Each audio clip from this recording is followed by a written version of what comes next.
Chapter 113. Why was he searching for them? Everyone was thrown into a moment of confusion as they looked at each other. Indeed, nobody knew the meaning of his words. Only the man who was wielding the spear glared coldly at Michael and had a faint cold smile on his face. Searching for us? Well, you drew out attention in a most stupid way. The minute he spoke out, everyone paused to listen before they started to react. He killed Bowen. What are we waiting for? Damn it, that's our baby dragon. Catch him. Let's show him what would happen to those who mess with the Broad River.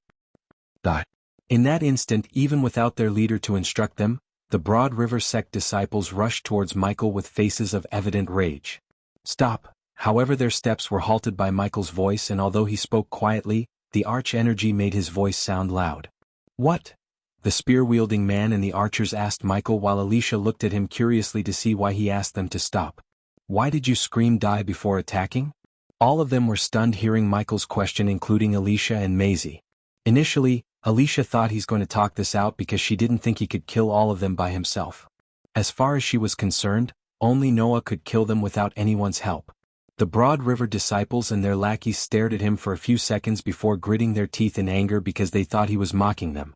Die. What did I just ask you? They screamed die again and surprised Michael as he sighed. Diddle diddle. Just like before, his body disappeared from their sight in a form of a flash of lightning.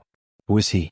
Although he's a body refining stage level 10, he can't beat all of them. He seemed familiar. Meanwhile, those who were watching the scene from the distance wondered. Some of them watched the scene with gaping mouths as Michael transformed into a bolt of lightning and charged straight towards the Broad River sect disciples fearlessly. We are so little. For a few seconds, Alicia and the others heard slashing sounds and saw the bolt of the lightning dash around the disciples before witnessing Michael return to his previous position. The spear-wielding man and the few others saw their friends stand in their running posture like statues, and before they could realize what just happened, their bodies fell apart from within. You whack. Shit. Ah. Looking at the organs and chunks of body parts, some of the onlookers threw up on the spot while some looked pale. They didn't see Michael swing his sword, but they all now realized that he cut them like a piece of meat and he was too fast to see his motions. Just one move was able to do this? He had killed 10 Broad River sect disciples in a few seconds, and they were all level 9 body refining stage cultivators. Oh. How was this possible? The remaining Broad River sect members were shocked as their mouths were opened wide in fear. The way they looked at Michael took a tremendous change. Their arrogant facial expressions gave way to that of fear, as though they were looking at a strange beast. Alicia was shaken as well. She gawked at him, her mouth was slightly opened in surprise and shock. Ding. Congratulations to the host for killing a body refining stage level 9 cultivator. The reward is 7,000 experience points and 800 badass points. Ding. Congratulations to the host for killing a body refining stage level 9 cultivator. The reward is 7,000 experience points and 800 badass points. Ding. Congratulations to the host for killing a body refining stage level 9 cultivator. The reward is 7,000 experience points and 800 badass points. Ding. Congratulations to the host for killing a body refining stage level 9 cultivator. The reward is 7,000 experience points and 800 badass points. Ding. Congratulations to the host for killing a body refining stage level 9 cultivator. The reward is 7,000 experience points and 800 badass points. Ding. Congratulations to the host for killing a body refining stage level 9 cultivator. The reward is 7,000 experience points and 800 badass points. There were continuous beeps that echoed in his head, and they continued to ring without stopping for a couple of seconds. Ding. Congratulations to the host for successfully being a badass. The reward is 500 badass points. Ding. Congratulations to the host for successfully being a badass. The reward is 2,000 badass points. Ding. Congratulations to the host for successfully being a badass. The reward is 300 badass points. Ding. Congratulations to the host for successfully being a badass. The reward is 500 badass points. Ding. Congratulations to the host for successfully being a badass. The reward is 3,000 badass points. His unconsumed experience points reached almost 1 million points, which would let him break through to the body strengthening stage level 3 in one go. Also, his badass points were nearing the amount 40,000 after everyone, including Alicia and Maisie. Are you alright, baby dragon? He would have killed them all in one go, but he stopped using lightning dash as the baby dragon was not very familiar with the feeling of being moving that fast. Its little face already seemed slightly green, and Michael feared that it would barf on him. He already realized that the baby dragon could understand the human tongue, and after hearing his question, it tried to say something but only the hoo-hoo sound came out of its mouth. What happened to your smug faces? Don't like being bullied? Looking at the Broad River disciples who had now lost their fighting courage, Michael snickered. Those who were watching the scene had looks of fear and surprise etched across their faces. They were standing still from shock and didn't move an inch. Diddle, with a devilish grin on his face, he stepped forward instead of using the lightning dash. With each step he took forward, the remaining group of Broad River sect cultivators took a step back unconsciously due to fear. Diddle, at the very last moment, the group of Broad River sect disciples regained their senses and started conjuring different spells in a bid to defend themselves, but were still scared stiff. We are so little, regardless of whatever spells or skills they cast, they couldn't touch Michael through his responsive shield. After their futile attempts to defend themselves were made apparent, they stared right at the silver sword as it descended down upon their faces. At the next moment, everything turned black as they bade farewell to this world. To the future Dark Lord, all these attempts to defend themselves were pointless. The onlookers stared at him wide-eyed, completely astonished and somewhat fearful. Why is he this powerful? Who the heck is he? He must be using some epic to defend himself from their attack. Also, did you see the spell he used before? I couldn't even see him. He mumbled something before attacking. That must have been the reason for his power. Alicia's face showed a gloomy expression looking at Maisie, and the reason she came into the nether realm, the baby dragon. Now the chance of her getting the baby dragon seemed much less possible. Even Noah wouldn't fight him for the baby dragon because it didn't belong to Maisie, but she only found it first. She could see the baby dragon had already started to feel safe around him and thinking of him as its friend. Meanwhile, Michael was killing the rest of the Broad River sect happily as well. The system was repeatedly beeping in his mind, informing him of the rewards he had received. Ding. Congratulations to the host for successfully being a badass. The reward is 500 badass points. Ding. Congratulations to the host for successfully being a badass. The reward is 500 badass points. Ding. Congratulations to the host for successfully being a badass. The reward is 500 badass points. Plop. At the very end, Michael slapped the last one standing, the one who was wielding the spear.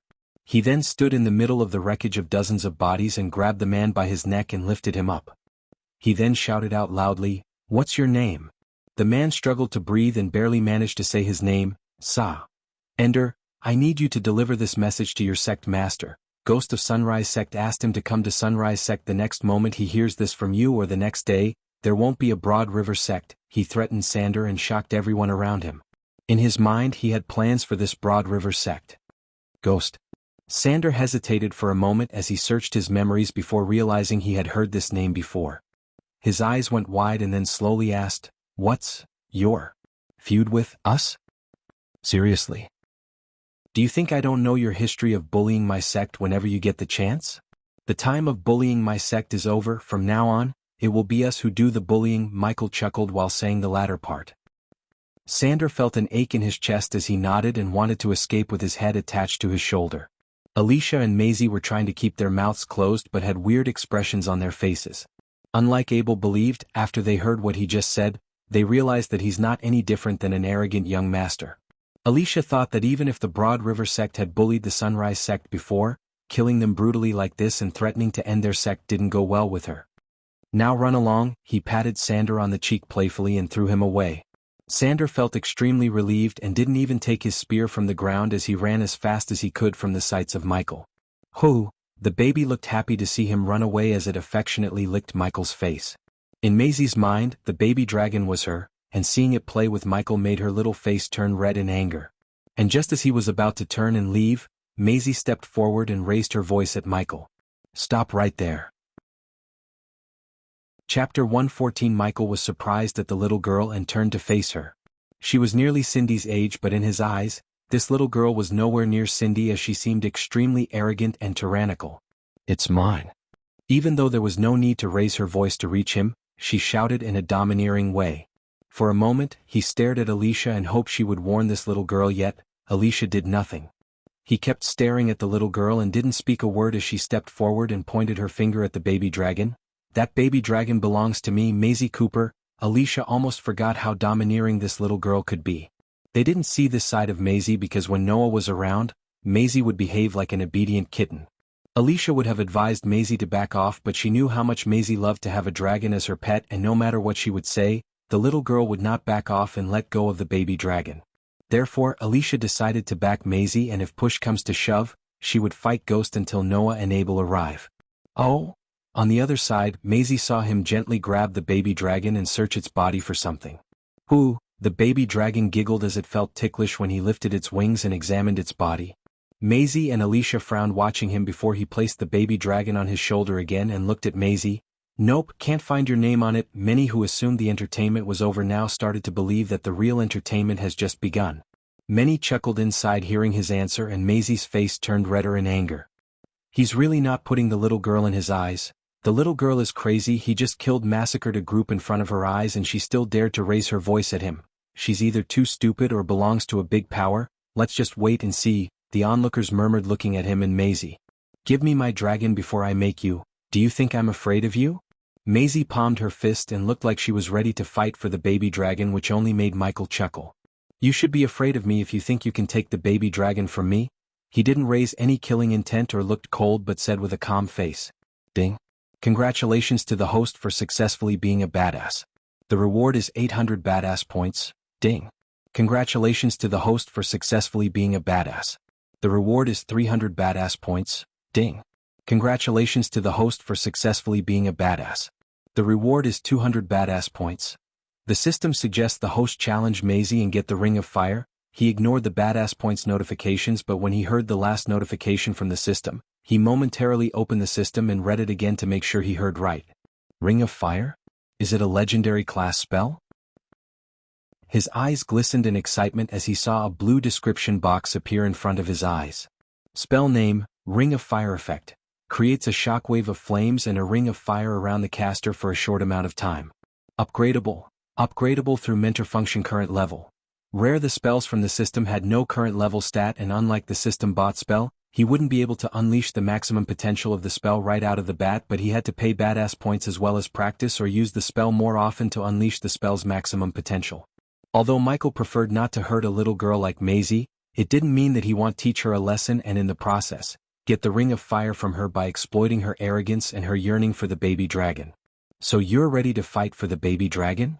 Michael quickly asked before she says something wrong and cross his limit. Yes. Alicia noticed a grin hiding behind Michael's face and frowned, thinking that he's planning something. Since I don't like bullying little kids, I'll make you a deal. If you can make me even take a step back, I'll give you the dragon. But if you couldn't, you have to give me something as valuable as this baby dragon. Tell me, little girl, do you think you can do this in one move? Don't worry, I won't move or fight back. By calling her a little girl, he flamed the fan of her arrogance. No one except body strengthening stage level 7 cultivators could touch him through the responsive shield. Maisie was only a body refining stage cultivator, so no matter how hard she tries or the level of spells she uses, she wouldn't be able to even move him an inch, let alone make him take a step back. Maisie gritted her teeth and tightened her fist, looking at the grin on his face. She wanted to knock his teeth out and prove him wrong by sending him flying back. Maisie, don't hold back, use your strongest attack. Alicia bent over to reach Maisie's ears and advised her. During the Phoenix auction fair, she saw the battle between him and a group of youngsters. It was not even a battle but a one-sided massacre, and she knew about the light blue shield that protected him from their attacks. They couldn't even touch him through the shield, but Alicia knew Maisie wasn't like those youngsters. Maisie was blessed with the innate talent that makes her stronger than anyone in her cultivation stage. Although Alicia doubted Maisie's chance of winning the fight against Ghost, she believed that if Maisie used the Mystic Fist skill, Maisie could break the shield and make him take a step back. The Mystic Fist was a spell that let Maisie conjure a fist made of pure arch energy, and after Noah made some changes to the spell became stronger than it was. I broke many faces of people who underestimated me. Your face will be the next on the list. Maisie puffed out her chest to show her courage and exclaimed proudly and in Michael's eyes, arrogantly. This is a rare class spell. I'll place this as the bet. System, is that the Ring of Fire spell? Scanning. Yes. After hearing the confirmation from the system, he smiled and stroked the baby dragon's face while it showed a troubled expression on its face. The baby dragon worried that he might lose the bet and give it to the little girl, but the smile on Michael's face reassured the baby dragon. Alicia took the spell scroll from Maisie's hand and made her way to the middle to be the judge of this bet. Since Michael made sure that no one can take away the baby dragon from him by paying the system 5,000 badass points, He handed over the baby dragon to Alicia without fretting about her escape with his dragon. He almost felt bad for them because yesterday he killed their friend, and now he's going to take what the little girl desires the most, the baby dragon. Plus, he was going to take a rare spell scroll from her like taking candy from a baby. Ooh, the baby dragon reached out its claws and cried while he was handing it out to Alicia. Get tough, baby dragon, I'll be over in a moment. Michael patted the baby dragon in the head and said. The onlookers were surprised to see the baby dragon stop crying after hearing Michael's words. He's so lucky. Why didn't I get a baby dragon? What a majestic creature. One of them is going to have a fully grown dragon as their pet in the future. I can't even imagine it. Be glad that you didn't get a dragon. The one who's going to end up with the dragon is in for a ride when rogue cultivators and adventurers hear about the baby dragon. If you ask me, neither of them can protect the baby dragon and raise it as their own. Many powerful families and sects will try to get their hands on it. Michael heard these conversations going around him and agreed with some of them, but he didn't worry about someone stealing his dragon because if anyone tried to harm the baby dragon, the system would raise an alarm and teleport the baby dragon to either Abyssal or S special storage unit of the system. Of course, he had to pay 5,000 badass points per 6 months to keep this function activated, yet compared to the baby dragon, 5,000 badass points were not too much.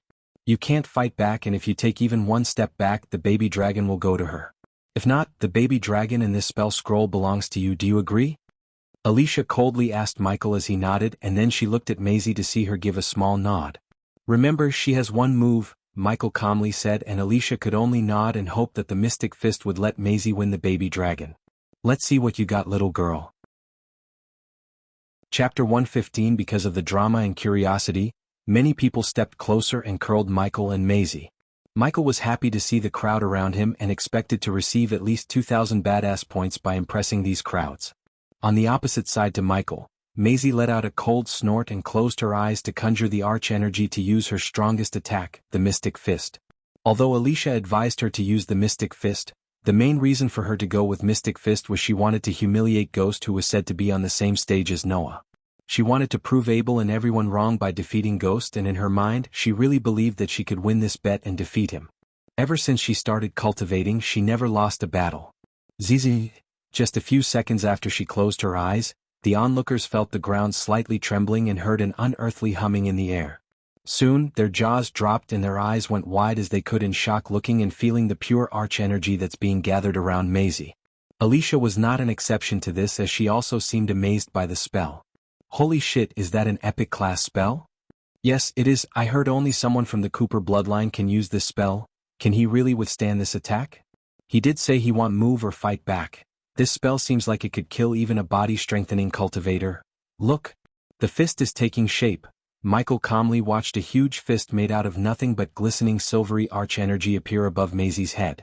The fist was tall as a coconut tree and as wide as a couple of buses lined up, and it grew bigger by the seconds.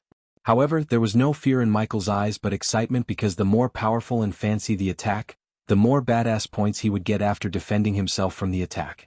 Also, he was laughing out loud inside, looking at Maisie and Alicia's face, because, unlike their expectation, the fist wouldn't be even able to touch him, let alone sending him flying back. Hoo. The baby dragon, however, sensed the overwhelming power of the fist and cried and tried to claw its way out of Alicia's hands to Michael. Looking at his scaly fried being terrified by the spell, Michael turned and winked at the baby dragon to reassure it. The baby dragon seemed to have calmed down a bit as the fist reached its full power. The fist now looked gigantic, and it almost reached the size of a 3-story building. The Mystic Fist was only able to reach this potential because of Noah, who did some changes to the spell and unlocked its full potential. Of course, the downside of these changes was the time it takes to cast the spell. Since Michael said he won't fight back and gave her the time, Maisie didn't worry about the casting time. The very next moment, the little girl opened her eyes and looked extremely domineering in many eyes. Alicia stepped back a few meters in case the aftershock was too powerful and pushed her away. Let's step back away. Many people thought the same and rushed back away from Michael and Maisie while not taking their gazes away from them. Are you finished? I have places to be. Maisie's body shivered in anger seeing the calm and careless look on his face. Why is he so calm? If he's acting like he's cool, he's the damn best actor I've seen. I don't think he's acting. Shut up and watch. If I cannot wipe that smile off your smile, my name is not Maisie Cooper. She shouted as loud as she could and sent the fist soaring towards Michael. The gigantic fist let out an ear-piercing howling sound. Everyone's eyes gazes were changing between Michael and the fist. Many watched the fist approaching Michael while biting their nails in anticipation. 50 meters, 40 meters, 30 meters, 10 meters. Michael's raven black hair and his long coat fluttered back in the wind, and even when he stood just 10 meters away from the fist, people noticed no fear or alarm in his eyes. 7 meters, 2 meters, boom. They saw the fist strike him and create a small dust storm in the place where he stood. Some of the people who stood relatively closer to Michael flung back due to the aftershock, and the rest of them may have kept the distance but still felt the force of the aftershock. Many, including Alicia, were forced to take a few steps back. People saw Maisie stand a few meters back from where she stood initially and turned their gazes at the dust storm. What? Alicia's voice was quiet, but Maisie and some of them could hear her. A few seconds after, the dust storm settled and revealed Michael, and only then they realized the reason for Alicia's shout. Maisie, Alicia, and every single one of them who witnessed the clash stood still in utter shock because there stood Michael. Neither did he have a scratch on his body nor moved an inch from where he was before the attack. Ding. Congratulations to the host for successfully being a badass. The reward is 800 badass points. Ding. Congratulations to the host for successfully being a badass. The reward is 300 badass points. Ding. Congratulations to the host for successfully being a badass. The reward is 1000 badass points. Ding. Congratulations to the host for successfully being a badass. The reward is 600 badass points. Ding. Congratulations to the host for successfully being a badass. The reward is 200 badass points. He expected 2000 badass points, but he got double the amount than he initially thought. He thanked Maisie and Alicia for this wonderful opportunity. That was it? Humph. He snickered, and his gaze was full of content and ridicule which shook Maisie's pride and self-confidence. How? What? Maisie couldn't help but mumble under her breath in utter shock. Not in a million years she thought he would stand still taking the mystic fist head-on. What shocked her more was Noah's words as he said no one in the same cultivation stage as she would survive the fist. But not only she was unable to kill him, she couldn't even make him take a step back. Arrogance has to be earned, and if something needs changing dash. He didn't complete his sentence but raised his hand as the scroll and the baby dragon came flying into his hands. The baby dragon's eyes were filled with joy, and it quickly clawed its way to his shoulder from his hand and wrapped its tail around his neck to sit comfortably on his shoulder. Usually, Maisie would have a snarky comeback for everything, but now, no words came out of her little mouth because of the shame and shock. His words flamed the fans of her humiliation. It's your attitude. After the onlookers digested the fact that he actually survived the mystic fist, they looked at him with utmost admiration and respect. Don't think too highly of yourself because you reached this level at a young age and have an epic class spell. I could have killed you 100 times before you finished casting that spell of yours. Michael continued to roast her, and her face turned redder and redder. For the first time in her life, Alicia felt afraid of someone. After seeing him survive the mystic fist without a scratch, she realized that he was right. He could have indeed killed Maisie if he wanted to. Ding. Congratulations to the host for successfully being a badass. The reward is 400 badass points. Ding. Congratulations to the host for successfully being a badass.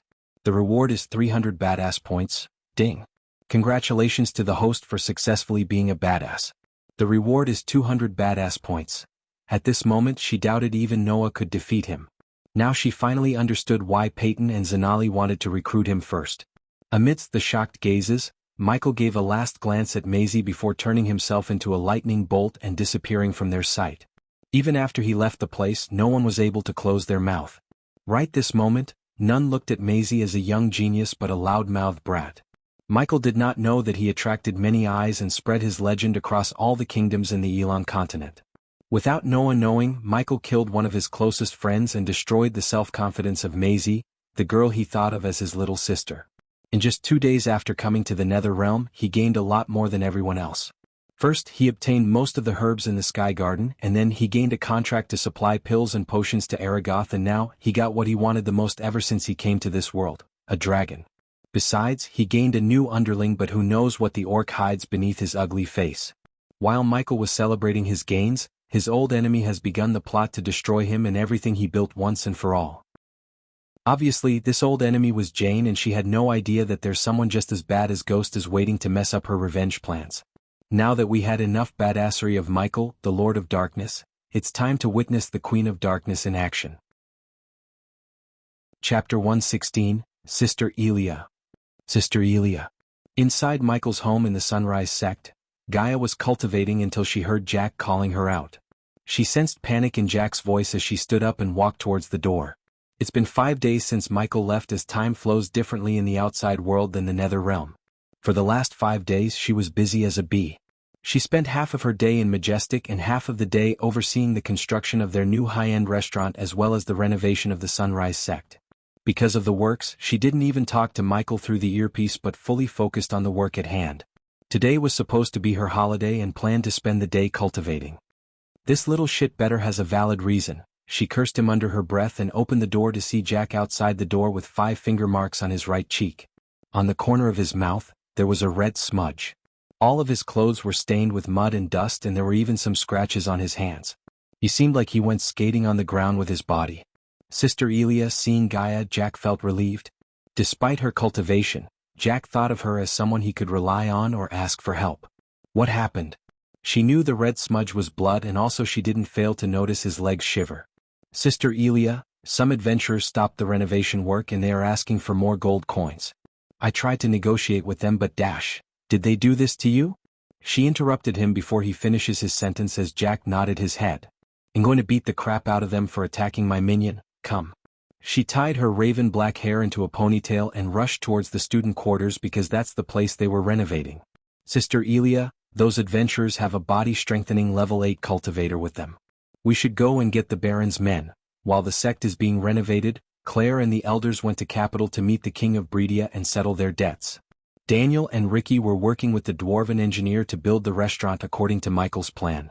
That left the sect with Elia, and she appointed Jack as her minion and gave him the job to oversee the renovation while she's away. Shut the fuck up and follow me. Plop.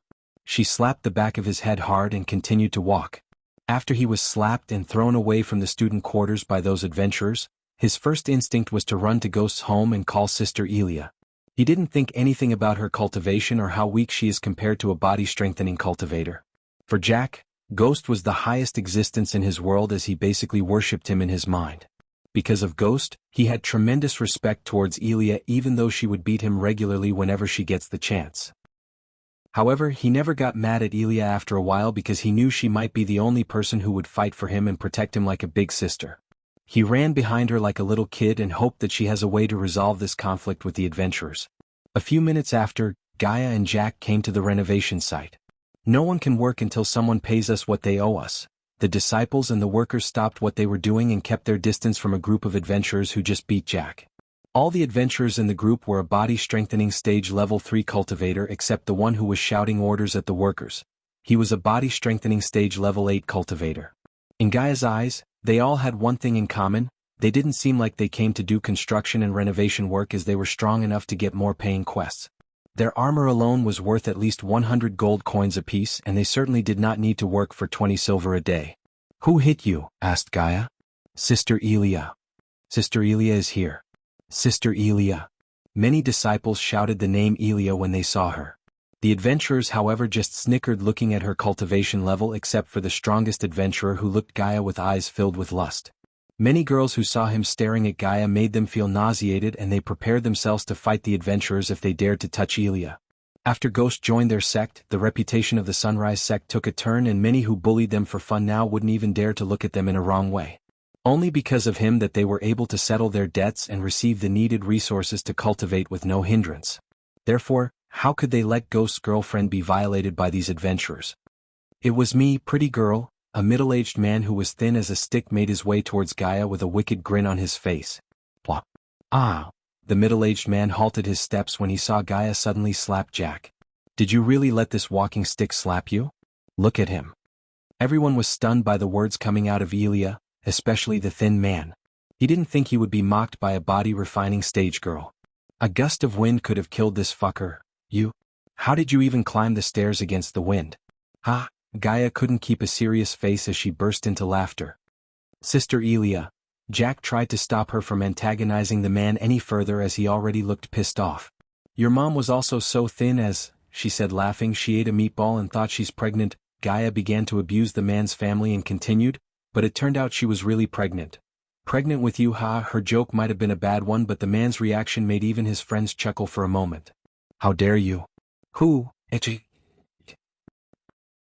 However, when he stepped forward at Gaia raising his fist, she let out a blow of wind, and shockingly, the wind came out of her mouth really did send him flinging away like a kite without an anchor in a storm. The scene stunned everyone as they watched the man disappear with their mouths wide open. She only looked like a body refining stage cultivator, but in reality, she was a core formation level 7 cultivator.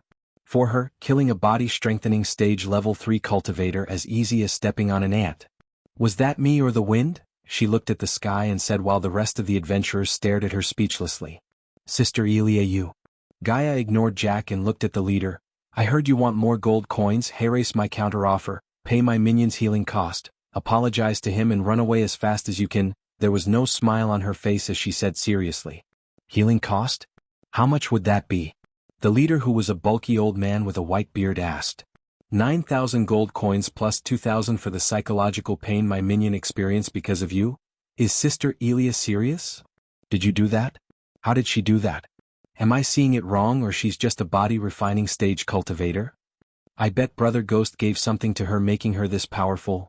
I think so too, or how could have she done that? Do you think she can kill him too? I don't know that, but if they hurt her, Brother Ghost will tear them to pieces. He's not here. Let's hope Sister Elia can beat their ass. The disciples already began to chatter while the adventurers had weird looks on their faces after hearing Gaia's words. They did not know whether she's joking with them or not, but they knew that she's not normal. Are you hit on the head, girl?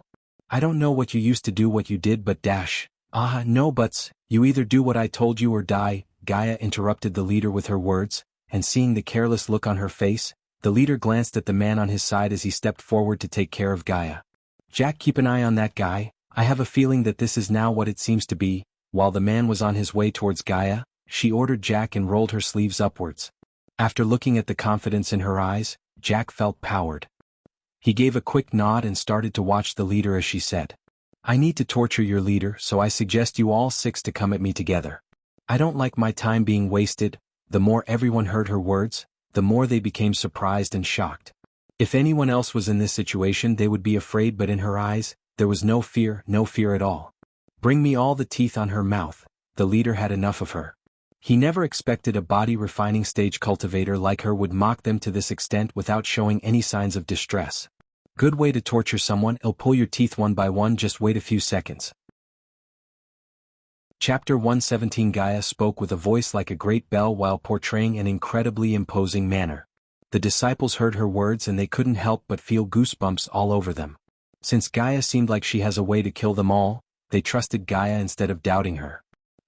You're just a small body refining warrior, you haven't even reached level 8, yet you dare threaten me and kill one of my men? You're simply courting death. 3 of you go beat the crap out of these disciples, he'll handle her. The leader let out a cruel snort. While giving orders to the others, he stared at Gaia with a bloodthirsty look. Once he finished speaking, he stuck his tongue out of his mouth and licked lips. Understood. The other 3 dashed towards the disciples at the same time. They were fast, but Gaia was faster. With no warning, Gaia blocked the way in front of an adventurer, then she smashed his skull with just a single palm strike. Holy! The disciples and the workers who just saw this scene were terrified beyond words. They never thought a body refining stage cultivator like her could kill a body strengthening stage cultivator simply like this. She just slapped him, but his head exploded like an overfilled balloon. After brutally and quickly killing the first person, Gaia didn't slow down as she punched the second one through his chest. A hot splash of blood spread across many disciples' faces, and Jack saw Gaia's hand sticking out of the man's back with the still beating heart in her hand. What?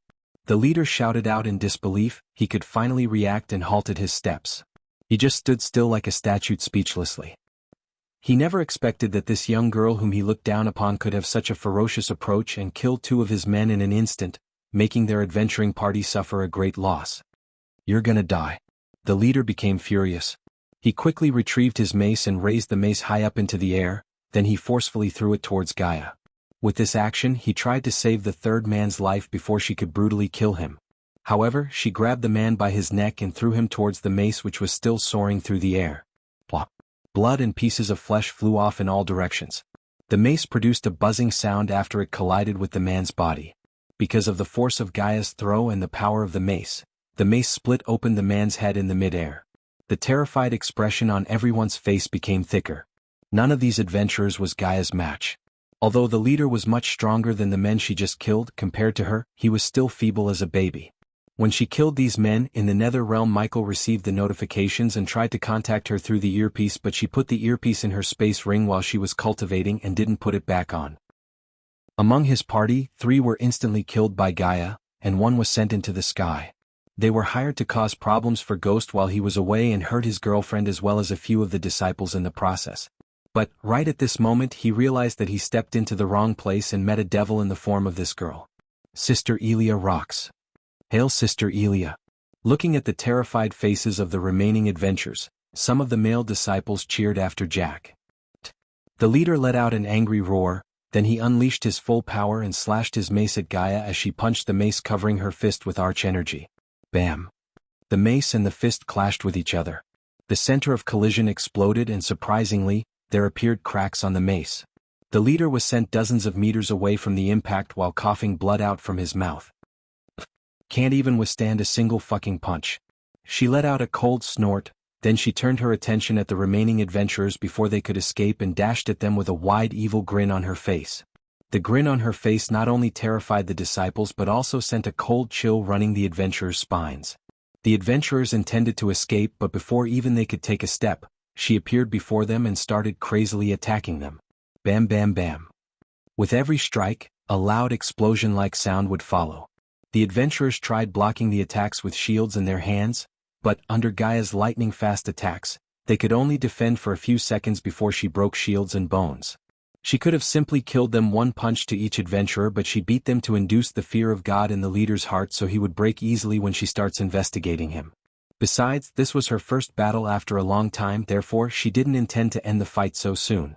If Michael was here, he would be surprised at the way she moves and fights and think of her because she fought like the female version of Bruce Lee and Ip Man mixed together. With each one of her strikes, 1 adventurer would spit out a mouthful of blood and drop to the ground, losing their consciousness in fear and pain. Damn it, who is this abnormal monster and why is she so strong? The leader couldn't help but curse. Today he had personally decided to attack, and he had also brought many experienced body-strengthening stage warriors with him. In his mind, with this strong force he would be able to kill not only the ghost but everyone in this sect. Yet he had never expected he would suffer such great losses. Dead already, sigh. Weak as you would choose what quest? Catch goblins? Looking at the adventurers on the ground laying in their own pool of blood, she sighed and asked the dead ones with a disappointed face. Right at this moment, there was nothing but fear in the leader's eyes. Deep down he wanted to tear the old man who gave this quest into pieces. At first, he took this quest to cause problems for Ghost and his sect because it was great pay for an easy job such as this. But now he wanted to go back in time if he could and change his decision. Not good. Looking at the grin on her face, the leader's legs trembled in fear. He could sense a great amount of danger from her right now. He immediately conjured all the arch energy in his body and tried to escape, but Gaia was way too fast. It was so fast that the leader couldn't escape at all. He could only move with instincts and raise the mace to attack. Just like before, Gaia didn't use any fancy spells but punched the mace with her raw strength. Clang. The mace in the leader's hand couldn't withstand such a heavy blow. It was finally broken in half.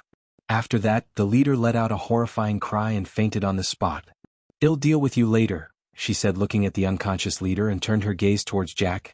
"You little shit, strip all the valuables from the bodies." Jack couldn't help but be terrified at Elia after witnessing the massacre that happened in front of him. It took a few seconds for him to react to her order, and he walked towards the bodies as fast as he could to do as she said. The other disciples and workers were shocked to see her order loot the bodies, but they were too afraid to open their mouth against her. Under Gaia's cruel slaughter, except the leader, all the adventurers in his group lost their lives. The area of the student quarters was filled with corpses and reeked fresh blood. After a few minutes, one girl who knew that Gaia loved attention and devotion from others started cheering from the crowd. "Mighty Sister Elia! Mighty Sister Elia!" Soon, every single one of the disciples was cheering together. Slowly the fear in their eyes faded away and glowed as they stared at Gaia. Hearing the cheers, she stepped on the leader and looked like a goddess of war who had just descended from the skies in many disciples' eyes. Gaia's brutal approaches, her imposing image, had all been deeply carved into the hearts of every single disciples and workers who witnessed the scene. Right now, her heroic image had become bigger and bigger in their minds. The battle tonight was an eye-opener for every disciple. All of them had realized why Ghost is keeping her with him all the time. A group of body-strengthening adventurers were all killed in just a few minutes by a body-refining stage girl. Such an incredible outcome wasn't possible even in the dreams of the people. Gaia waved his hand, then the cheering immediately quieted down. All of them looked at Gaia, awaiting her next command. This will be the outcome for those who dare to mess with us. Chapter 118. A few hours after the events of the Sunrise Sect, nightfall illuminated by the rise of stars so at Baron Totank's manor in the black. Frost grew over the windows even as the duvet kept the girl in the room warm. The girl wore a silky nightgown and watched the ice crystals grow for a while, allowing her brain to be empty. The morning would bring the beauty of the ice for sure, that crunch under the boot and the bold greeting cold air brings. Yet between now and watching her breaths rise as new white puffed clouds, she knew that the night is going to be a cold one. Knock, knock, knock. While the girl was looking at the distant sky through the window, someone knocked on the door softly. Come in.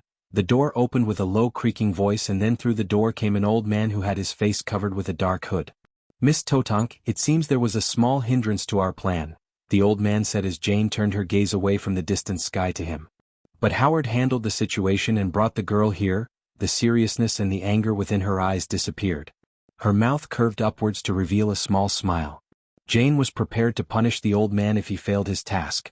She already had hatred towards Ghost simply because Selena hated him and she would hate anyone that Selena hates.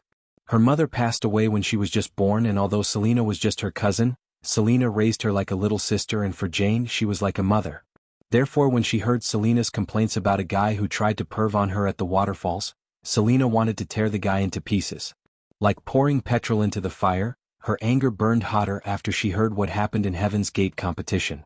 By stepping onto the 100th step and standing beside Selena and Jack despite their strict order against it, Ghost disrespected Selena.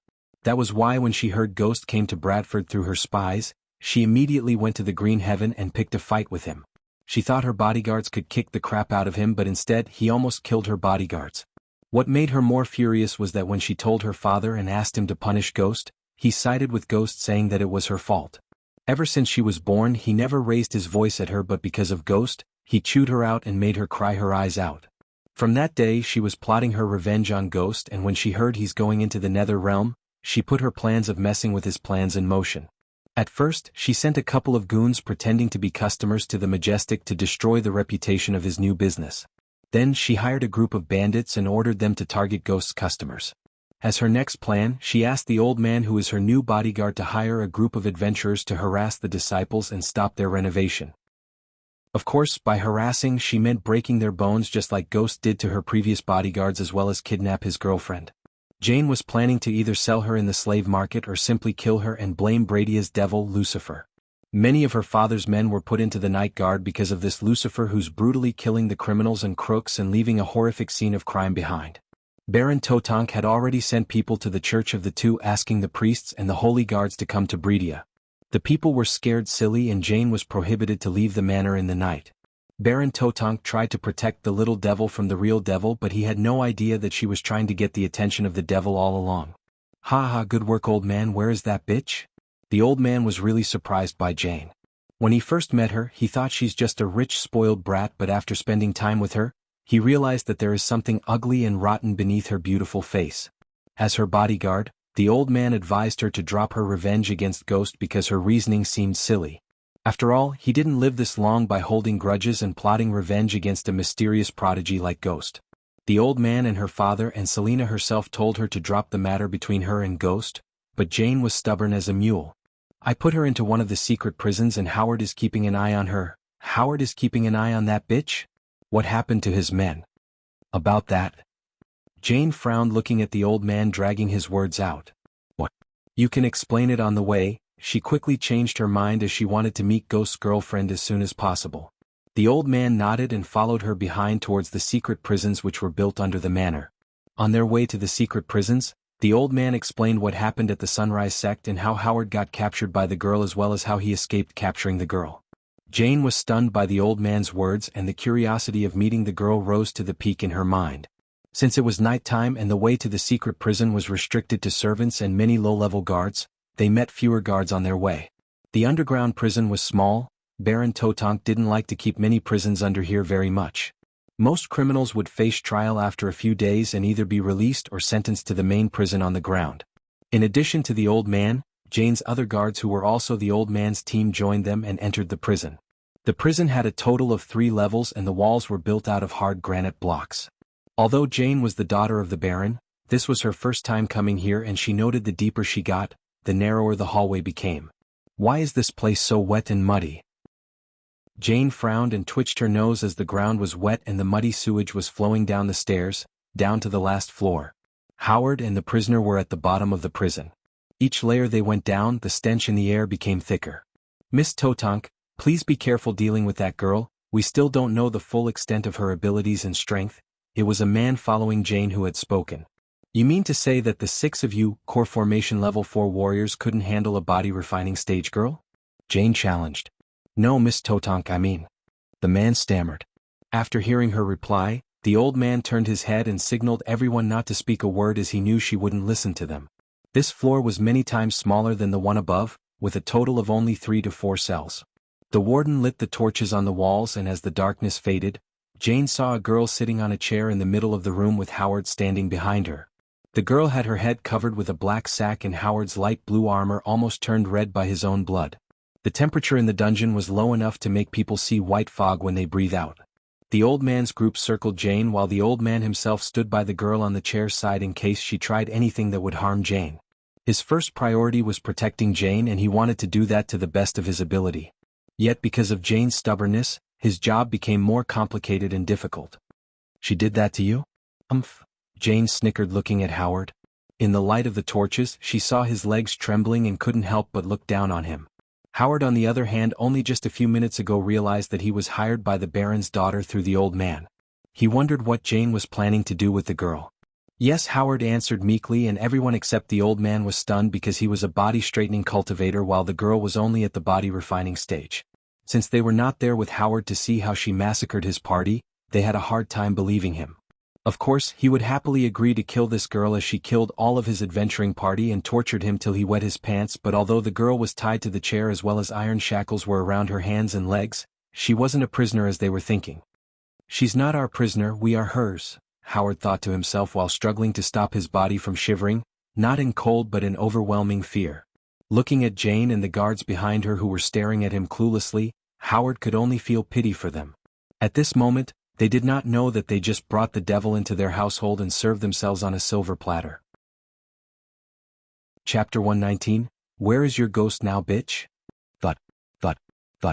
Jane asked angrily and started punching Gaia violently like a crazy animal. Howard stepped back from Jane and Gaia thinking what's going to happen to Jane. Mississippi. While Jane was punching Gaia, the old man noticed the girl on the chair isn't moving as she's supposed to. He frowned and tried to stop Jane. What? Jane turned her cold eyes at the old man and before the old man could say anything, she looked at Howard. You. Remove the sack, I want to see the look on her face while I break every single bone in her body. Yet even after hearing Jane's order, Howard stood still in the corner shivering to go towards Gaia. Didn't you hear what I said? Instead of walking forward towards Gaia, Howard stepped back further into the dark corner of the room. Everyone including the old man was stunned to see Howard cover in fear like this. The suspicion in the old man's heart got bigger as he himself went to remove the sack from the girl's head. Boom. However, the moment he touched the sack covering her head, a blast of force sent everyone in the room flying. One by one they hit the wall and the force of their collision made the old room tremble. The force blast also put down all the torches except one which didn't burn as bright as before but let out a small shimmer of light. While they were struggling to stand up, Howard saw the chair with the girl floating in midair. Oh my God. Like a scared little kid, Howard curled onto the corner in fear. Ah! Suddenly a burst of evil laughter filled the room and the very next moment, the small shimmer of light coming from the torch disappeared making the room pitch black. What's happening? Leave me, alone. Don't kill me, and all. The old man himself began to feel afraid and heard some of his colleagues scream. He was a devotee of the peace god, he tried to fight the fear with the mantra he learned from the temple. Slowly while chanting the mantra in his heart, he looked through the darkness to see a pair of red eyes staring at him. Right at that moment he felt like his soul itself getting pierced by those red eyes and screamed in terror. The old man lost all his will to fight the fear and gave up to the fear just like his colleagues. The very next moment, he noticed a puff of green glistening smoke traveling towards him, and in that glistening, he saw a figure standing in the darkness. And staring at the skinless face, he failed to respond to the puff of green smoke and inhaled it. Covering in the corner of the room, Howard heard a muffled groaning. For the next couple of minutes he could hear groans like this and the sound of blood splattering. He wanted to escape the dark room, but he couldn't even move an inch as his legs refused to move in overwhelming fear. Suddenly something lit one of the torches. Ah! He heard a scream of a girl, yet the voice didn't belong to the girl he brought, but it was Jane's. The golden-orange light radiating from the torch revealed the blood-stained walls and pools of blood on the ground. Jane was not a weak-hearted girl, but the fear toxin she just inhaled made her lose all her courage and strength. Coupled with the terrifying figure standing in front of her and the dead bodies around her, she screamed as loud as she could in fear. She tried to take her gaze away from the figure staring at her and saw the cold dead eyes of her bodyguards. Their eyes and mouths were still open, and one could see the fear in their eyes they felt before leaving this world. They were butchered like cattle even before they could defend themselves. After collecting herbs from the Sky Garden, Michael enhanced the effectiveness of the fear toxin by using some of those rare herbs. Because of the linked space ring, Michael was able to give the fear toxin to Gaia. Gaia never expected the fear toxin to be this effective, as it scared these core formation cultivators to the point where they just lost their minds. Except for the old man, none could fight the fear toxin, and she simply butchered them to end their misery. She slowly walked towards Jane without uttering a word.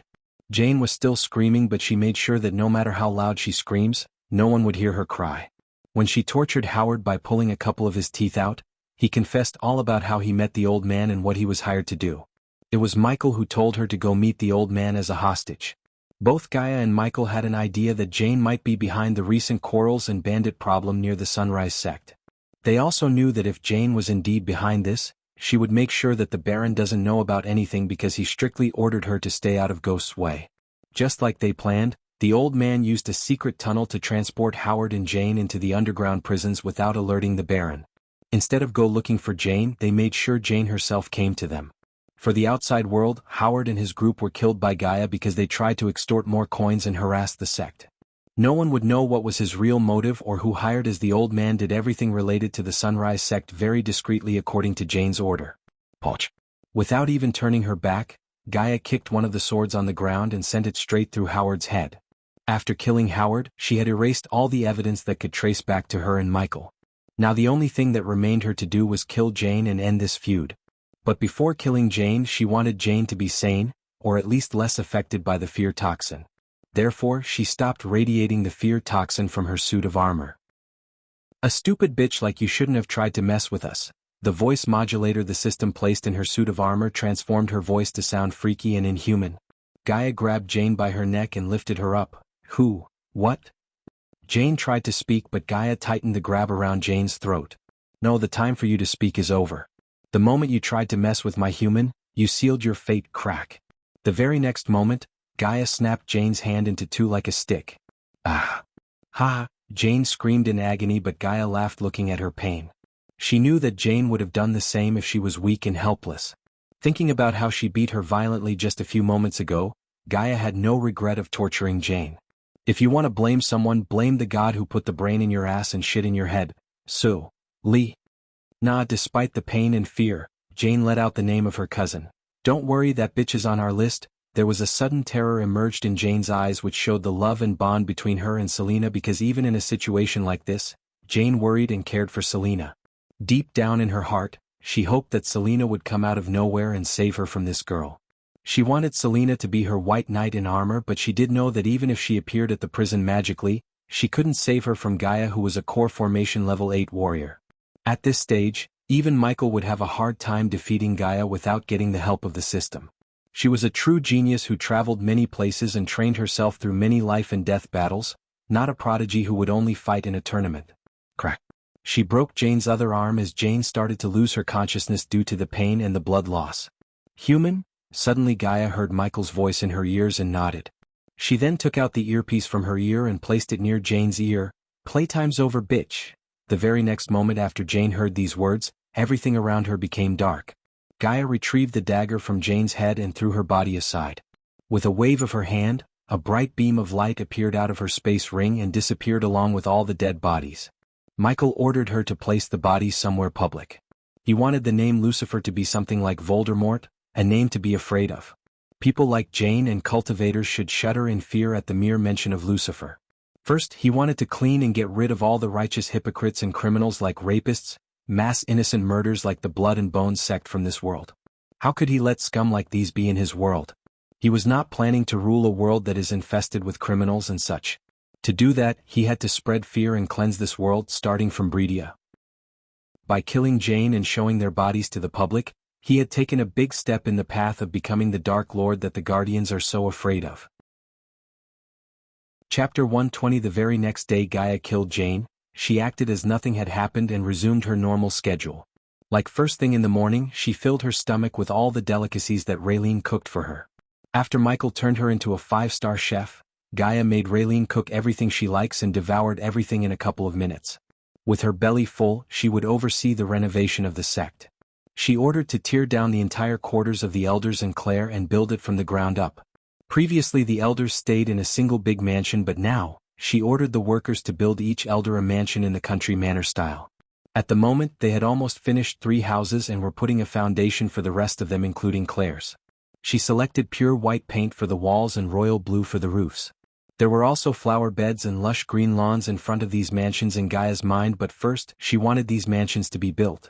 Also, unlike before, she planned to build a separate building that would act as the main office. Since the Sunrise sect didn't lack land, only the time and resources like the workforce slowed her vision from becoming reality. She sent Jack to hire more adventurers and people from Rivertown to solve the workforce issue. For the student quarters, she ordered to tear down most of the houses and build new ones. Previously, 2 disciples shared one house that had 2 rooms and a small hall, but now, each student house would have 2-story with 2 rooms on each floor. Her plan was to make 4 students share one house to save space, because in the future when the Sunrise sect becomes the best, they would have thousands of students, and at that time, they would run out of houses if they went with the old plan. If an engineer from Earth was here, she would recognize the architecture for the student quarters as the colonial architecture style. Combined with Gaia's vision, each student house looked majestic, and when they were built, it would stun everyone with its beauty. Other than elder mansions and student quarters, she added new buildings to the plan such as library, combat range, state-of-the-art classrooms for practice alchemy, runes, and spells. Of course, it required not only millions of gold coins but also skilled workers to build many of the buildings in her mind. For now, she focused on building elder mansions and student quarters. To decorate the sect and ornate the sect, she wanted to hire the elves from the Elven nation rather than hiring humans, because elves specialized in ornamenting a place. For the state-of-the-art buildings, she had dwarves in her mind, because just like elves specialized in ornamenting, dwarves were specialists in building and crafting. However, hiring these 2 was not a simple or cheap thing. It cost her almost 400,000 gold coins to hire a 3-star dwarven builder to build their restaurant according to Michael's plan. She spent another 300,000 gold coins to buy the required materials and shipping costs. In simple words, she spent almost 1.2 million gold coins on renovating the sect and building the restaurant. Fortunately, Majestic was doing extremely well as their customer base only grew bigger with each passing day. She was planning to hire more assistants to help the business, but she had no time to conduct interviews. "Good morning, Sister Elia. Good morning, Sister Elia." While she was taking a stroll around the student quarters, the disciples immediately bowed and greeted her. Some had pure fear in their eyes while others had a mix of fear and admiration. The disciples didn't just stand there but helped the workers in any way they could. Even the kids Michael rescued along with Cindy were helping the workers by supplying water and cool beverages to them. After her morning stroll, she came to the makeshift stable where she kept her new Pegasus. Since the previous Pegasus died at the Phoenix Island, she had Daniel pay for the dead Pegasus and hired another one. Before they opened the Majestic for business, she decided to check the progress of the restaurant in Rivertown. Plus, she wanted to see how the people are reacting to Jane's demise. "Let's go to Rivertown, Peggy." She patted the new Pegasus on the head and mounted it to fly to Rivertown, leaving the overseeing the renovation to Jack. Miss Elia. When she landed near the building site where a bunch of people was working tirelessly, Daniel and Ricky came running to greet Gaia. "Where is that dwarf?" She saw no dwarf in the working site and asked both of them. The dwarf completely tore down the entire building, unlike Michael and Gaia expected. Because of that, they were building the restaurant from the ground up, which led to more working and resources. "Where is Raylene?" Before they could answer, Gaia asked them, noticing no Raylene around. Lord Gatmill and Lady Raylene went to Bradford. Miss Elia, Gaia noticed a glimmer of fear in Daniel's eyes while Ricky spoke. Bradford? What? Miss Elia, you knew Jane, right? Ricky asked curiously as Gaia nodded. The devil of Bredia killed her and all of her bodyguards. Unlike Daniel, there was no fear in Ricky's eyes, which surprised Gaia because weak people like him would be terrified in a situation like this. Jane is dead. Are you serious? She acted as she didn't know anything about Jane. Ricky and Daniel nodded. Yes, Miss Elia, I just came from Bredia. The entire city is in panic and the Baron sighed. Ricky sighed and felt pity for the Baron. The man is broken into pieces. I had never seen a man cry like that. Oh? Who is this devil of Bredia? Lucifer. The moment the name escaped Ricky's mouth, she noticed some people stop working and praying, looking at the sky. Many people call him the devil of Bredia since he first appeared in Bredia. Him? She growled inside because it was her who pretended to be the hostage punching bag of Jane and finally killed them. Yet, she was unable to take the credit, so she hid her emotions from showing on the face. Why do you say it was Lucifer who killed them? The Baron has many enemies. Sister Elia, I saw the bodies, they were laid in a shape of L and Jane. There was a small pause in Ricky's voice for a few seconds before he continued. She was hanged from the top of the manor. Lucifer broke her 2 arms. Sigh. She suffered before dying. Ricky obviously sympathized with Jane, but Gaia, who actually killed her, didn't feel a thing for Jane. Michael would have left her alive if she hadn't held off a grudge against him. Before dying, she sought revenge against him by messing with his business as well as trying to kidnap Gaia. Many, including the old man and Selena, advised her not to cross paths with Ghost, yet she did exactly the opposite and ended up losing her life. Unfortunately, the old man and his team became collateral damage. Miss Elia, if you want anything from Bradford, you should get it soon. The soldiers were talking about a lockdown.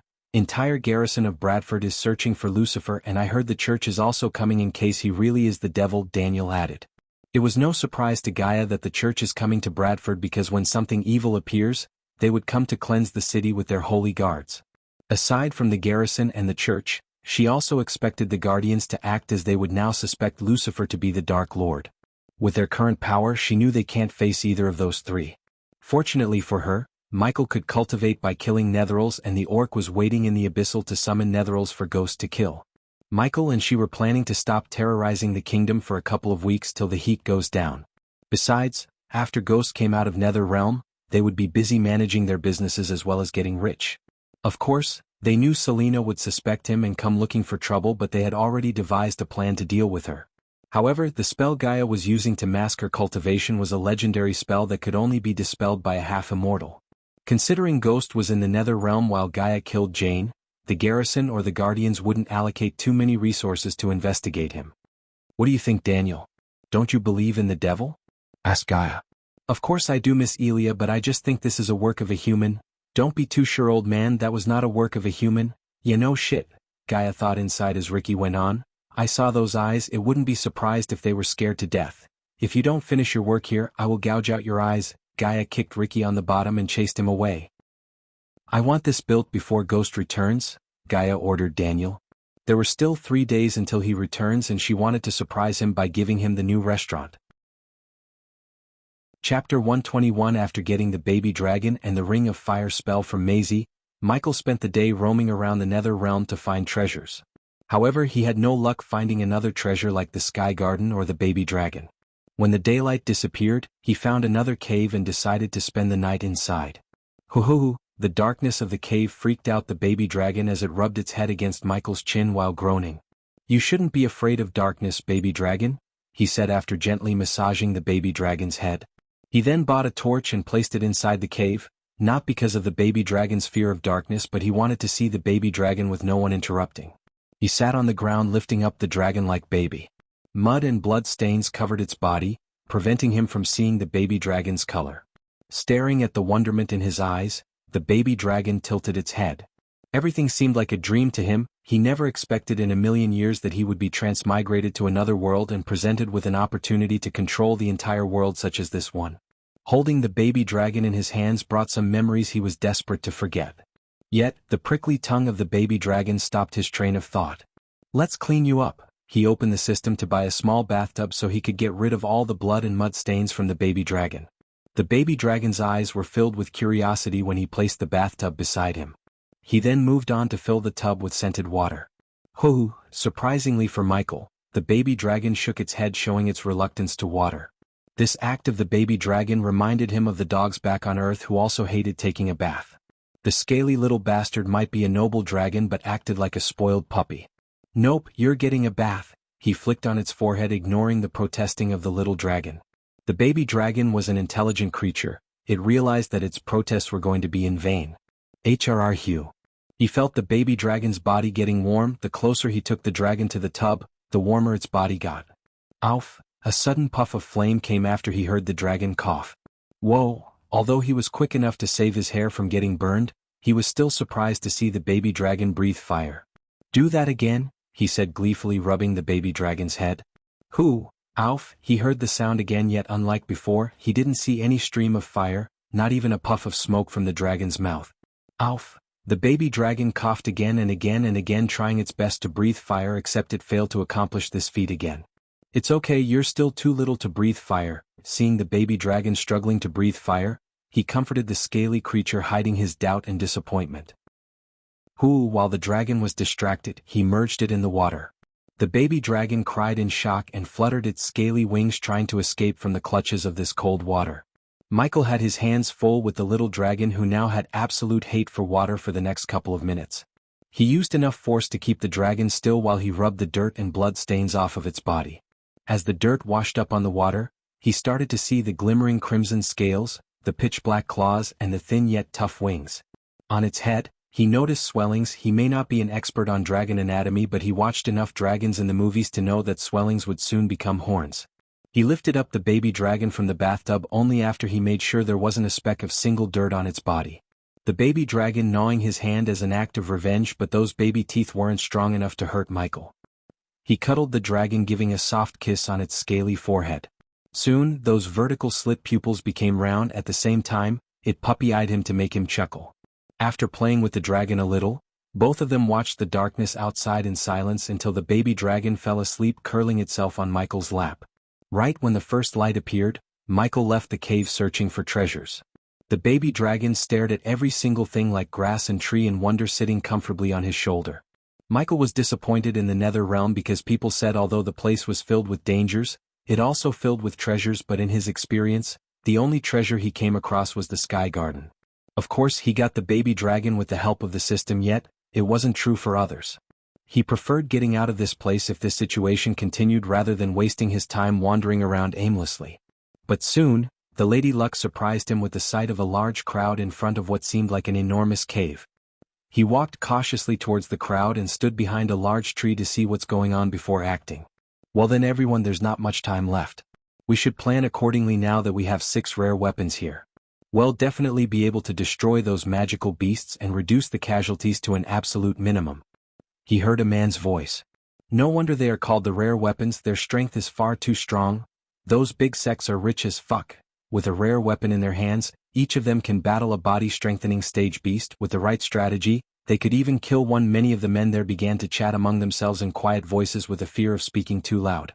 "There are a total of 4 magical beasts. Each one of them is extremely dangerous and powerful. It requires 2 of us with a rare weapon in order to fight one of them to a standstill. I can only guess that it would take 3 of us with a rare weapon to kill one of the magical beasts. We have 6 rare weapon users, meaning that we can kill 2 of them. The other 2 will have to be dealt with by the others." Michael recognized this voice. It belonged to Evan Clark, one of the prodigies from the Morning Star. The last time he met Evan was on the battlefield fighting the Netherils in River Town. "We have plenty of level 10 body refining warriors. With the last 2 magical beasts, they'll be able to deal with them.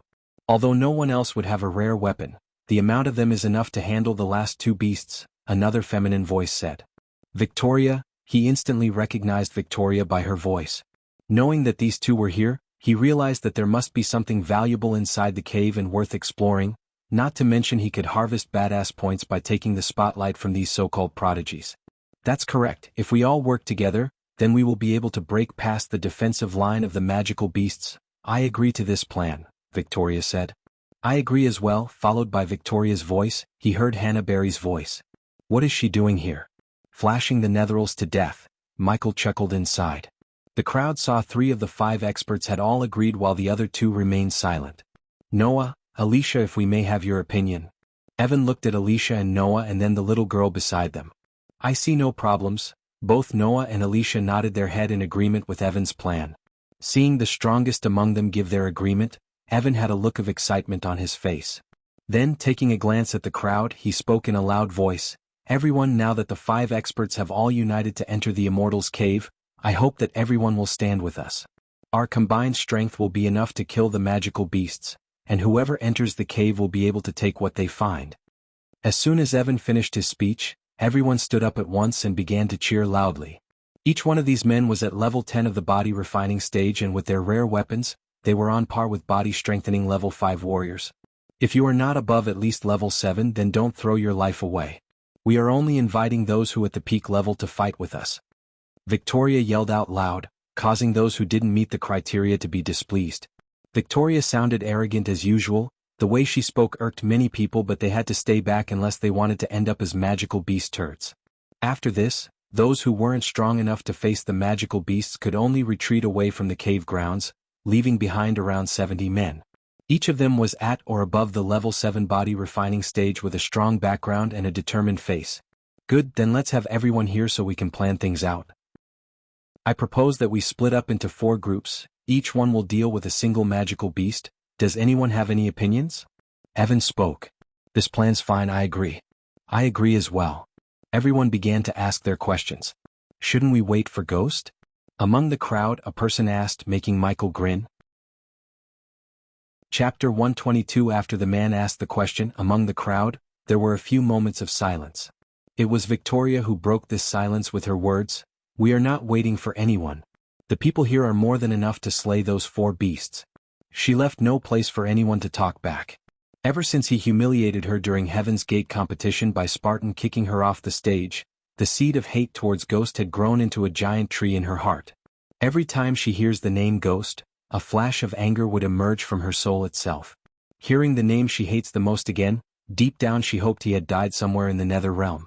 "That bitch didn't change a bit," Michael said to the little dragon as it tilted its head confused. Evan smiled. "Ghost can join the fight when he comes here. For now, the inner group here has enough people to split into 2 groups.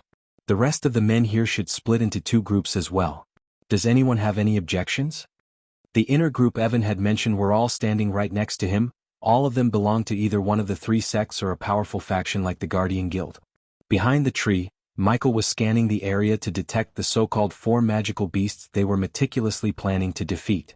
His closed eyes opened abruptly when he detected the magical beasts using his environmental scanning.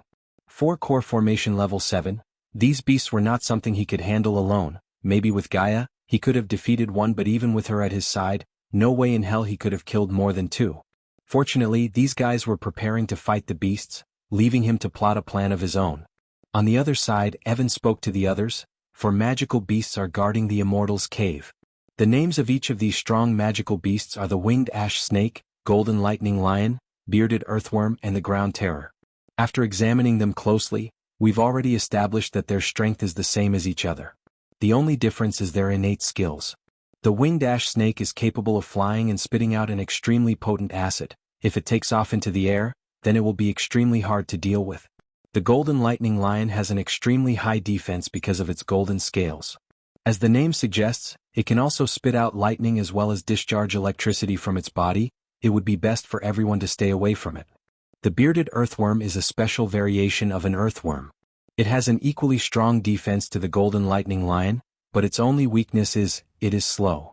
If anyone has speed spells, the Bearded Earthworm will be your best target.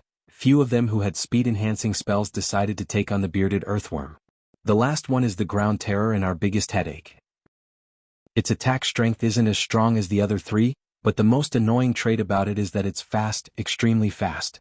In a blinking moment, it can drill deep into the earth to evade our attacks and then strike out from underneath. It is completely silent when it's underground and leaves behind no trace. It can attack from underneath one's foot at any time, and while it is the weakest in terms of attacks, its attacks are generally unblockable. At the mention of the Ground Terror, Victoria's eyes narrowed angrily. Clearly, she had fought one before and ended up on the losing side. "Evan, which magical beast do you think we should take on?" Noah asked from the side. "We should target the Winged Ash Snake. We have 3 rare weapons and one of them is a longbow. If the Winged Ash Snake were to take to the skies, then we could shoot it down. We also have a whip that can tether and restrict the snake's mobility. At the very least, we could prevent it from taking to the skies. These two weapons are the bane of the winged ash snake. Evan spoke with no hesitation. Noah thought for a moment before nodding his head in agreement. Makes sense. Since Abel went missing, Noah wasn't his usual self, or he would have taken the initiative to lead the group against these four magical beasts. Alicia hoped they would find Abel soon, alive and well. After hearing Evan, Victoria spoke up. The bearded earthworm has extremely strong defenses and has a lot of strength as well. The average body refining stage warrior wouldn't be able to do any damage to it, and without a rare weapon, its defenses cannot be pierced.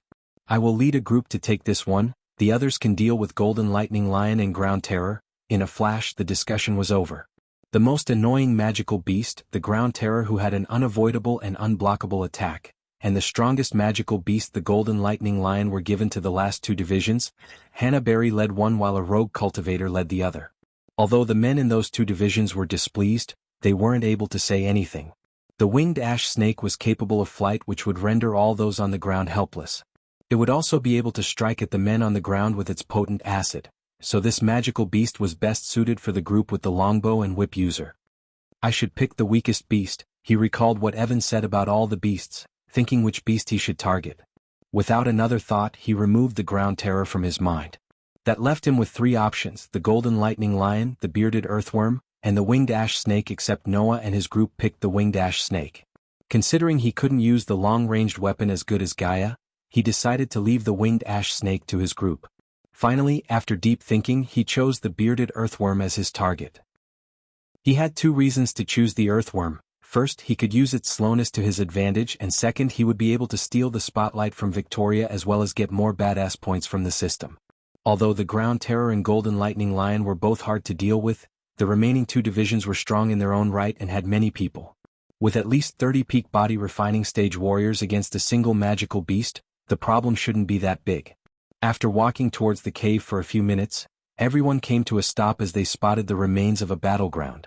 Some were engulfed by greediness. They thought they could make their way into the cave without alerting the four beasts guarding the cave entrance, except they couldn't.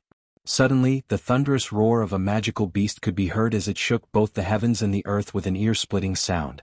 Then, three enormous magical beasts came into view. One massive python of large width with a head bigger than the height of a fully matured man and black wings. This was the winged ash snake. Right next to the winged ash snake was a gigantic lion with a ferocious look and body covered with golden scales. Occasionally, a ripple of electricity would dance across its body. This was the Golden Lightning Lion. To the side of the Golden Lightning Lion was a lizard-like magical beast that was a meter tall and 10 meters long. Four stumpy legs held it up from the ground, and its body was completely covered by grayish scales. The most iconic feature of this magical beast was the long beard hanging from its chin. Obviously, everyone recognized this as the bearded earthworm. As these three magical beasts appeared, everyone felt a sudden surge of power in the air, pressing against their chest as if there were a heavy stone there, making them difficult to move. Don't panic now, the Ground Terror might still be underground, so be careful, Victoria said as she held up her flaming sword and charged toward the bearded earthworm. Following straight behind, Noah, Evan, Alicia, and their group charged at their target. Standing atop a tree branch, Michael watched the battle starting between the magical beasts and the youngsters. On his shoulder, the baby dragon craned its neck to see the battle. Hoo-hoo-hoo, maybe he was wrong, but the baby dragon sounded like it's asking why isn't he taking part in the battle. Let them fight and weaken the beast, then I will take out the weakest. Note this, baby dragon. Do not pick a fight that you cannot win. The baby dragon moved its head up and down, acknowledging his advice. Michael had two plans. In Plan A, he would kill the beasts after they weakened the beasts using all their spells and attacks. In Plan B, he would simply dash into the cave while the four beasts were occupied with the youngsters. Of course, he could ask the system to get a perfect solution, but he decided to test himself to prove himself that he could survive without the system's help, because overly depending on the system might become his weakness in the future. To take out these beasts and overcome this situation, he would use his current as well as the skill set he learned as an assassin. At that moment, aside from the Ground Terror, the other three magical beasts began to take action. He focused on the bearded earthworm to study all of its movements and attacks. This is going to be a battle where Michael had to depend on himself completely rather than the system. Chapter 123, Whoosh. With a flash of golden light, The yellow-clothed girl in Noah's group shot an arrow from her cylinder bow aiming at the winged ash snake. Bang! The arrow collided against the winged ash snake, producing an explosive sound. The snake's entire body began to spasm for a moment before settling once more. On its giant body, a single bloody hole could be seen. With an enormous hissing sound that stung the ears, the snake focused on the girl. Those vertical slit pupils were locked onto the girl. Used the whip to bind its body. Evan raised his spear, roaring at the snake while keeping a safe distance from the snake. Alicia dashed forward with a serious expression. In an instant, the whip in her hands blurred as it flew toward the snake's body. While in midair, the whip began to extend before becoming a 100-meter-long cord that wrapped around the two wings and bound it shut, preventing the snake from flying. Forward! Evan roared. With his rare weapon in the air, he and 3 other men dashed at the winged ash snake. At the same time, Noah's body blurred away as aimed his light wind sword to attack. Bang! An explosive sound and a billow of energy pulsed out like an ocean of energy. The surrounding area quickly went to ruins as the 3 other divisions began to fight as well. Ah! As the battle continued for some time, a cry filled with pain could be heard on the battlefield as a youngster was bitten from the waist down by a creature whose head looked like a mouse, dragging him down beneath the ground. Ground terror. The ground terror is here. Everyone be careful of the ground. As soon as everyone heard the yell, they all stared intently at the ground. At that moment, right in front of the group, a large golden-colored rat-like beast flew up from the ground with the upper half of a man in its mouth. Be careful, the ground terror is here. Hurry up and attack it, don't let it escape into the ground. As soon as the ground terror appeared, everyone began to shout out loud as they charged at the ground terror. The ground terror was extremely fast and immediately flew back into the ground after swallowing the body in its mouth. Even when rare weapons slashed at its body, only sparks could be seen. The ground terror was a scaled magical beast with silvery scales all over its body. Despite its defenses not being as strong as the bearded earthworm, it was still stronger than what the average body refining stage warrior could damage. An incredibly sharp spike arose from the ground and instantly speared through the hip of a man before he could even react. The man cried out in a shrill voice before thrusting his fire attribute rare weapon into the ground in hopes of exposing the ground terror from its subterranean hiding spot. All that he hit was earth as the ground terror had already moved on from one area to another. An intense purple light flashed as the entire world shook all of a sudden.